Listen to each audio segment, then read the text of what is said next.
आज से class start हो गई है। मैंने भी अपना क्लास स्टार्ट करा दिया और मैं आपके लिए जो पहला बुक का चैप्टर लेके आया हूँ वो है आपका वास्तविक संख्या और प्रश्नावली 1.1। एक एक सवाल कराऊंगा मैं एंड शुरू से लेके एंड तक। और जो मैं बुक आपको पढ़ाने वाला हूँ वो बुक है आपकी ये सरकारी बुक है, ये उत्तर प्रदेश राज्य हेतु गणित कक्षा 10th के लिए पाठ्य पुस्तक। ये गवर्नमेंट बुक है। गवर्नमेंट अपने जो बोर्ड का एग्जाम, जो आपका बोर्ड एग्जाम होता है उसका पेपर बनाती है गवर्नमेंट, तो वो इसी बुक से बनाती है। और इसके ही आपको सवाल पेपर में सेम टू सेम देखने को मिलेंगे। और जो प्राइवेट प्रकाशन होते हैं उसमें से गवर्नमेंट कभी भी पेपर आपका नहीं बनाती है। प्राइवेट बुक्स वाले अपना प्रकाशन बेचने के लिए वो महंगी महंगी किताब लगाते हैं। ये सबसे सस्ती बुक है, गवर्नमेंट बुक है, और इसमें से आपका बोर्ड का पेपर हमेशा बनाया जाता है। जो गवर्नमेंट है तो गवर्नमेंट बुक से ही बनाएगी, प्राइवेट बुक से वो नहीं बनाएगी। तो चलते हैं, देखते हैं। हमारा आज की एक्सरसाइज है वो है वास्तविक संख्याएं और प्रश्नावली 1.1। सबसे पहले इसका पहला सवाल है, निम्नलिखित संख्याओं को अभाज्य गुणनखंडों की गुणनफल के रूप में व्यक्त कीजिए। सवाल दिए नंबर 1 140, 156, 505, 7429। इसमें से एक सवाल आपको जरूर पेपर में मिल जाता है देखने के लिए। अब यहाँ पर हमें क्या करना है, ज्यादा कुछ इन सवालों में होता नहीं है, बहुत इजी सवाल है। इनको अभाज्य गुणनखंडों के रूप में आपको लिखना है और साथ में गुणनफल के रूप में। अभाज्य गुणनखंडों के रूप में मैं आपको अभाज्य के विषय में बता दूं पहले, उसके बाद में हम आगे को एक्सरसाइज के सवाल समझेंगे। जब तक हमें ये सब चीजों का मतलब समझ में नहीं आएगा तब तक हम जो है सवाल का आंसर नहीं दे सकते। जैसे कि अगर आपको कोई प्रश्न का अगर मतलब ही समझ में नहीं आ रहा है कि प्रश्न पूछ क्या रहा है, तब तक आप उसका सही वाला आंसर नहीं दे सकते हैं। तो अभाज्य संख्या क्या होती है? अभाज्य संख्या जैसे कि आपकी ये होती है 2 है, 3 है, 5 है, 7 है ना, 11 है। इस टाइप की संख्या जो होती है वो अभाज्य संख्या होती है, क्योंकि ये अपने पहाड़े में आती है या सिर्फ एक के पहाड़े में आती है। उसके बाद किसी भी संख्या के पहाड़े में नहीं आती। आप इनको किसी भी पहाड़े में नहीं देख सकते हैं। इस टाइप की। और 13 है, आगे के लिए और बहुत सी है संख्या चलती जाएंगी, 17 है, बहुत है जो आगे तक बढ़ती जाती है। तो ये सब संख्या कहलाती है आपकी अभाज्य संख्या कहलाती है। तो वो कह रहा है कि ऐसी संख्याओं में खंडों में, इस तरह की संख्याओं की खंडों में और गुणा के रूप में होनी चाहिए।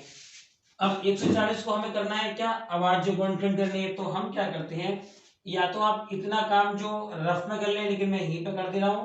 क्या करना है कि हमें इस तरीके से इसको करते जाना है।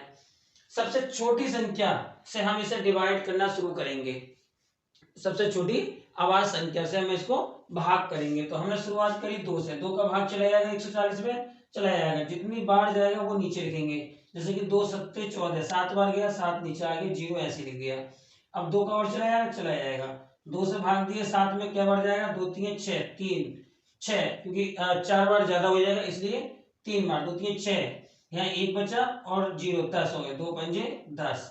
अब यहाँ पर हमारा 2 का जाएगा नहीं, 3 का भी नहीं जाएगा, 4 का भी नहीं आएगा, 5 का जाएगा, 5 सत्ते 35 और 7 का 7 एकम 7। देखो ये आ गए आपके इसके अभाज्य गुणनखंड। यहाँ पर हम लिखेंगे 140 और इसके इधर लिख देंगे इस टाइप से हम ये गुणा के रूप में, इन सब का गुणा के रूप में। इसी संख्या ये 140 है उसको हमने इस तरीके से अभाज्य गुणनखंड के रूप में और गुणा के रूप में हमने उसे लिखा है। अगर इन सब की गुणा करोगे तो आप उसका 140 ही लेके आ जाओगे। अब ये क्या, एक संख्या जब बार बार रिपीट होती है तो क्या करते हैं, हम उसको घात के रूप में लिख देते हैं। जैसे 2 है, ये 2 बार दिया है तो हम क्या करेंगे, 2 बार दिया है 2 इसके ऊपर लगा देंगे घात के रूप में।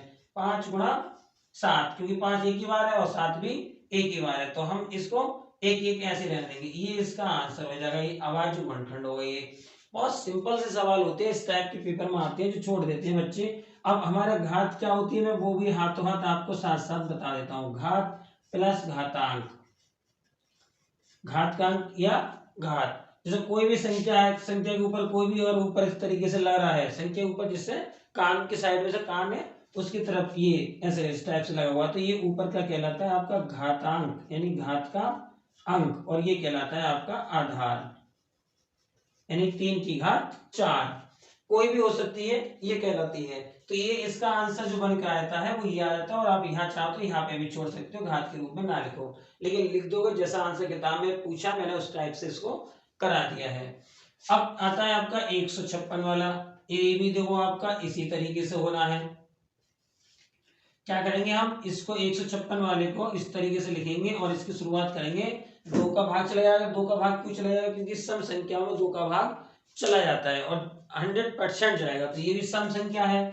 सम संख्या है क्योंकि इसमें 2 का भाग चला जाएगा। 2 का भाग दिया 15 में देंगे तो 2 सत्ते 14, 1 बचा और 6 16, 2 अट्ठे 16, 2 का भाग देंगे 7 में, 2 तीन 6, 1 बचा और 8 18 हो गए, 2 ने 18।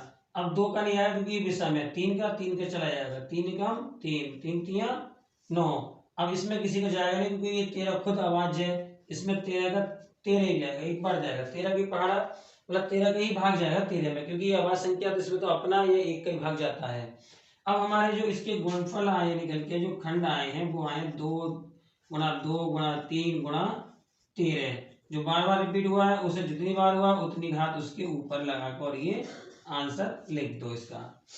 इसी तरीके से हमारा 5005 का है, 7429 का है, ये भी कराता हूँ मैं भी आपको। सर मैंने बताया कि एक सवाल कराऊंगा मैं आपके लिए एक्सरसाइज का। अब हम यहाँ पर भाग देते हैं, इसमें कितने का भाग चला जाएगा, तो भाग करते हैं हम यहाँ पर। सबसे पहले इसमें लगभग 5 का ही जाएगा, 5 कम 5 0 0, 5 कम 5। अब यहाँ पर भाग कितने चला जाएगा? 1001 में भाग आपका जाएगा तो लगभग में जाएगा आपका 7 का। 7 का भाग दिया, एक बार गया, यहाँ पर बचे आपके कितने 3 और 0 30 बचे, तो 7 चौक 28, 2 बचा और 1, 7 तिया 21। अब आपका जाएगा यहाँ पर 11 का, 11 कम 11, 3 बचे और 3 ये 33, 11 तिया 33 और 13 कम 13। तो हमारा यहाँ पर जो 5005 के जो खंड आ रहे हैं वो आ रहे हैं 5 गुणा 7 गुणा 11 गुणा 13। अब इसमें कोई डबल है नहीं, बार बार रिपीट कोई संख्या है नहीं, तो ये इसका आंसर यहीं पे हो जाएगा। अब आता है आपका 7429 का, इसका निकालते हैं कितने से भाग करना शुरू कर दें इसको। शुरुआती करेंगे तो इसकी लगभग में किसी का 3 का भी नहीं जाएगा इसमें, और 3 का भी भाग नहीं जाएगा, इसमें जाएगा 17 का। 17 का भाग देंगे तो इसका भाग जाएगा 17 का 17 चौका 68, 4 बार जाएगा। अब इसमें 68 हो गए, बच्चे कितने ये, तब जाएगा 3 बार, 17 तिया 51। अब बच्चा आपका 7 बार जाएगा। अब भाग जाएगा इसमें 19 का, 19 का भाग जाएगा आपका 19 दूनी 38, 19 तिया 57। अब जाएगा 23 कम 23। हमारे जो गुणनखंड आ रहे हैं वो आ रहे हैं 17 गुणा 19 गुणा 23, ये इसका आंसर हो जाएगा। ये एक्सरसाइज में पहला सवाल आपका कंप्लीट हो गया है। उम्मीद है कि आपको ये बहुत अच्छी तरीके से समझ में आ गया होगा। देखते हैं अगले सवाल, सवाल नंबर। अब देखते हैं सवाल नंबर 2 है। प्रश्नावली 1.1 का कह रहा है कि पूर्णांकों के निम्नलिखित युग्मों की एचसीएफ और एलसीएम ज्ञात कीजिए तथा इसकी जांच कीजिए कि दो संख्याओं का गुणनफल बराबर एचसीएफ गुणा एलसीएम है। एचसीएफ जो होता है वो आपका मासा होता है, एलसीएम जो होता है वो आपका लासा होता है। तो यहाँ पर वो एचसीएफ यानी मासा और लासा दोनों ज्ञात करने की वो बात कर रहा है। तो हम लासा भी ज्ञात करते हैं और मासा भी। हमारा सवाल नंबर पहला है आपके पास 26 और 91। तो हम पहले क्या करेंगे, इनका मासा निकाल लेते हैं, फिर मासा आसान होता है, लासा बाद में निकाल लेंगे। तो पहले आप 26 लिखो इस तरीके से और 91 लिखो। 26 की आवाज जो गुणनखंड करिए तो कितने हो जाएंगे। 26 के आवाज गुणनखंड यहाँ लिख देता हूँ मैं, 2 से किया 2 कम 2, 2 तिया 6, 13 से किया 13 कम 13। तो इसकी जो बनते हैं वो 2 गुणा 13 बनते हैं और 91 के हम करेंगे तो हमारा 91 के कितने हो जाएंगे। 91 थोड़े 2 का जाएगा नहीं भाग, 3 के भाग से भी काम नहीं चलेगा। इसमें जाएगा आपका 7 से चला जाएगा, 7 कम 7, 2 बच्चे और 7 21, 13 कम 13। तो यहाँ पर जो आएगा 7 गुणा 13 आ गया। इसका एचसीएफ जो होगा वो होगा आपका 13। मैं यहीं पे आपके लिए बता देता हूँ कि एचसीएफ को हम कैसे निकालते हैं। जैसे हमने इस तरीके से आवाज गुणनखंड कर लिए, कोई दो संख्याओं के आवाज गुणनखंड कर लेते हैं हम, 2 हो या 3 हो, लेकिन 2 दिए हैं 2 की बात करते हैं। 2 के हमने आवाज गुणनखंड कर लिए। अब इनमें देखना है कि इस गुणनखंड में और इसके गुणनखंड में कि कौन सी संख्या जो है कॉमन है, दोनों में एक सी है। तो देखो यहाँ पर 13 था, यहाँ पे भी 13 था, तो हमने इसको क्या करा यहाँ लिख दिया। अब 2 इसमें था, इसमें नहीं था, 7 इसमें था, इसमें नहीं था, इसलिए ये नहीं है। जो कॉमन है हम उसको लिख लेते हैं। अब एक बार मतलब 13 दिया कॉमन, और ज्यादा गुणनखंड होते तो बार बार उनको भी लेते हैं हम। जैसे 2 इसमें था, 2 इसमें भी होता तो उसे भी लेते, तो गुणा के रूप में उसको हम लिखते हैं। मैं हाथों हाथ सब कुछ समझा दे रहा हूँ, स्पष्ट कर दूंगा आपके लिए, ताकि आपको अलग से कोई वीडियो देखने की जरूरत ना पड़ेगी, सब यहीं पर क्लियर हो जाएगा एकदम। 13 एचसीएफ आ गया। अब हमने एचसीएफ निकाल लिया, एलसीएम ज्ञात करने की बात कर रहा है, तो एलसीएम के लिए हमारे पास इस तरीके का एक फार्मूला होता है कि दो संख्याओं का गुणनफल बराबर एचसीएफ गुणा एलसीएम। तो ये फार्मूला दो संख्याएं दी होंगी उसने, उसी में हम लागू करेंगे। 3 में अगर वो कहता है तो वहां पर हम एलसीएम नहीं निकाल पाएंगे। जब 3 संख्या और कहते जैसे ये है आपकी, एक ये है, एक ये, एक और दे दे कोई संख्या, उसमें हम ये फार्मूला लागू नहीं कर पाएंगे, उसमें हम अलग ही तरीके से एलसीएम निकालते हैं। तो हम यहाँ पर हम क्या करते हैं, एलसीएम निकालेंगे तो पहले ये फार्मूला लिखते हैं, दो संख्याएं, दो संख्याओं का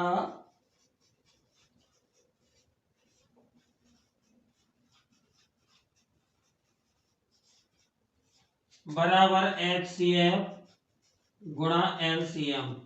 अब दो संख्याओं का गुणनफल, दो संख्या हमारे पास ये है तो दोनों की गुणा लिख दो, 26 91।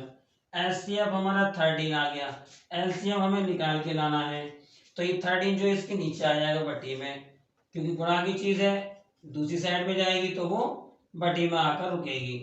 ये एलसीएम अकेला बचा लिया। 13 से हमने इसको डिवाइड किया, 2 बार गया, 2 की गुणा 91 से कर दो तो कितना आ जाएगा, एलसीएम बराबर आपका आ जाएगा 2 एकम 2 और 2 ने 18, 182 जो आ गया वो आपका एलसीएम आ गया। एलसीएम पूछा था हमारा और एचसीएफ पूछा था, ये आ गया।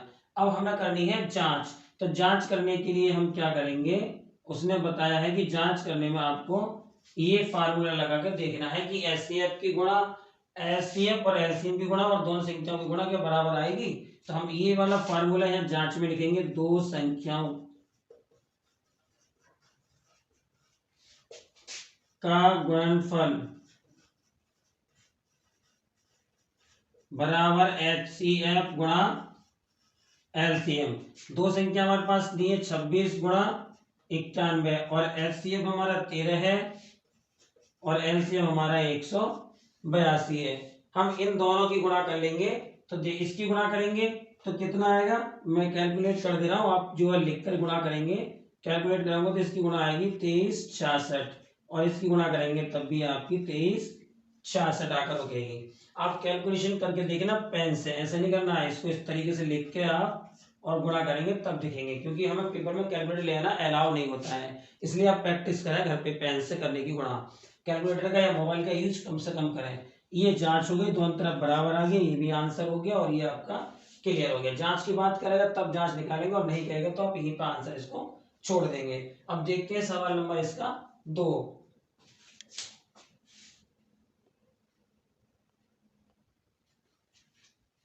अब देखते हैं इसका सवाल नंबर 2, जिसमें दो संख्या दी है 510 और 92। तो हम उसी तरीके से करेंगे जैसे हमने पिछले वाले सवाल में किया था। इनकी हम गुणनखंड करते हैं, अलग करके देख लेते हैं रफ पर।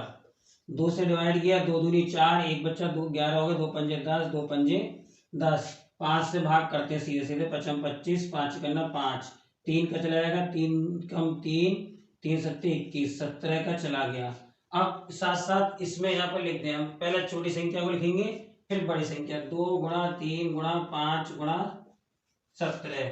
अब लिखेंगे हम 92 को, 2 से करा 2 चौक 8, 2 छंग 12, 2 दूनी 4, 2 तीन 6, 23 कम 23, तो 2 गुणा 2 गुणा 23। इसका एचसीएफ जो आएगा वो जो दोनों में कॉमन है वही आएगा और बाकी नहीं आएगा। जैसे 3 इसमें 3 इसमें नहीं है, 5 इसमें तो इसमें नहीं, 17 इसमें इसमें नहीं, इसमें तो 2 3 वाला हो ही चुका, बाकी नहीं है, 23 इसमें इसमें नहीं है। एचसीएफ हमारा 2 हो गया। अब यहाँ हम एलसीएम निकालेंगे तो हमारा फार्मूला लगाएंगे, दो संख्याओं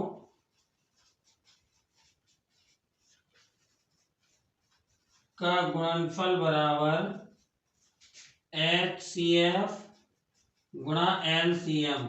एचसीएफ दोनों संख्याओं की गुणा लिखेंगे, 510 गुणा 92, एचसीएफ 2 आ गया और एलसीएम हमें निकालना है।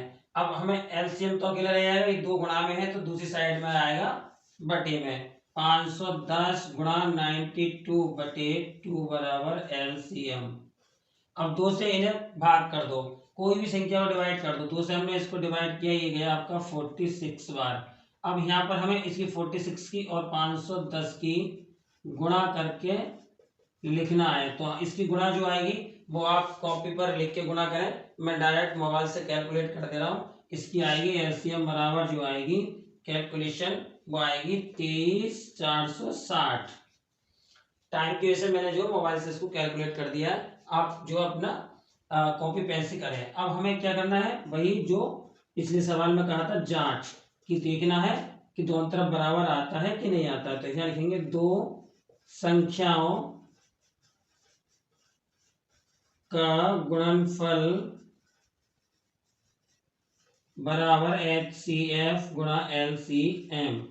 दो संख्याओं का गुणनफल लिखते हैं 510 गुणा 92 बराबर 2 गुणा एलसीएम हमारा आ गया 23,460। अब इसकी गुणा करेंगे हम, तो इसकी गुणा आ जाएगी 46,9 ये आगे 920 यानी कि 40,920। इसकी गुणा करेंगे तो इसकी गुणा अभी आपकी इतनी ही आकर रुकेगी। दोनों तरफ आपका बराबर आ गया, तो सवाल आपका एकदम सही है और इसका आंसर भी आपका सही आ गया। और इसमें बराबर नहीं आता है तो सवाल कहीं ना कहीं आपने गलत कर दिया है। अब देखते हैं इसका सवाल नंबर 3। सवाल नंबर 3 जैसे कि हमने पहला और दूसरा सवाल किया उसी प्रकार से आप इसको करेंगे। इनकी भी गुणनखंड करते हैं। 336 के गुणनखंड 3 से शुरू करो, 3 कम 3, 3 कम 3, 3 दूनी 6, 2 से शुरू करो, 2 पंजे 10, 2 छंग 12, 2 से करो, 2 कम 2 हो गया, 2 दूनी 4 जाएगा, 2 दूनी 4 और 2 अट्टे 16, 2 कम 2, 2 चौक 8, 2 सत्ते 14 और 7 एकम 7। तो 2 वाली संख्या को तो आप लिखो पहले, कितनी बार है, 1 2 3 4 बार, 3 3 के बाद 7।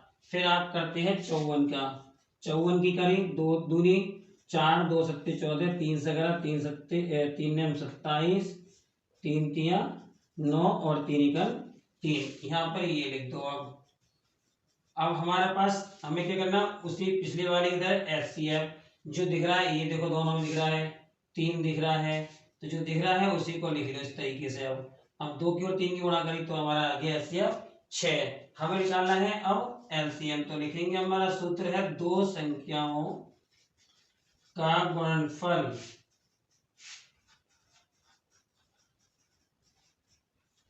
बराबर HCF गुणा LCM।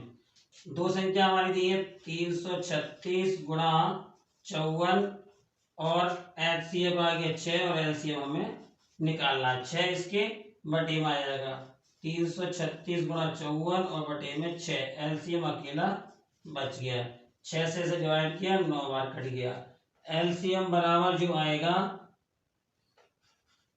वो आ जाएगा आपका, इसकी गुणा करेंगे हम 336 की 9 से, 9 आया ना, भाग करके 6 से 9 की गुणा करेंगे 336 की, तो आपका एलसीएम आकर रुकेगा 3024। ये आ गया आपका एलसीएम। अब हमें जांच करनी है, तो जांच का हमें फार्मूला पता ही है, क्या होता है कि दो संख्याओं का गुणनफल